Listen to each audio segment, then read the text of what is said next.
அதுல என்ன மாதிரி எலிஜிபிலிட்டி இருக்குன்னு சொல்லிருங்க. அந்த கைட்லைன்ஸ் என்ன சொல்லிருப்பாங்கல உங்களுக்கு.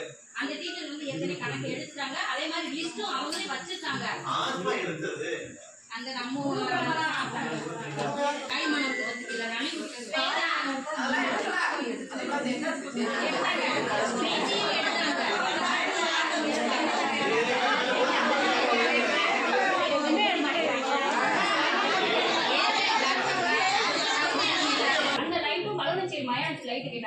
இந்த 3 பொருள் மட்டும் தான் ஃபர்ஸ்ட் முக்கியமானதா எடுத்துருக்கேன். அப்புறம் எப்பயும் போல நார்மலா வர மழைநீர் சேகரிப்பு அதே தான் ரொட்டீன் அப்படியே.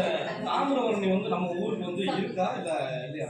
தாமிரபரணி நம்ம ஊருக்கு வந்து தனியா இல்ல, நம்ம தனியா இப்பதான் கட்டிட்டு இருக்காங்கல்ல. அதுல வந்து நம்ம சப்ளை இருக்கா இல்லையான்னு கேக்குறேன். இப்ப இருக்கும் சார். இல்ல முடிஞ்ச பின்னாடி நமக்கு என்னன்னாக்க இதுல இருந்து தோப்பூருக்கு வந்து டேங்க்ல ஏற்றி சப்ளை கொடுப்பாங்க.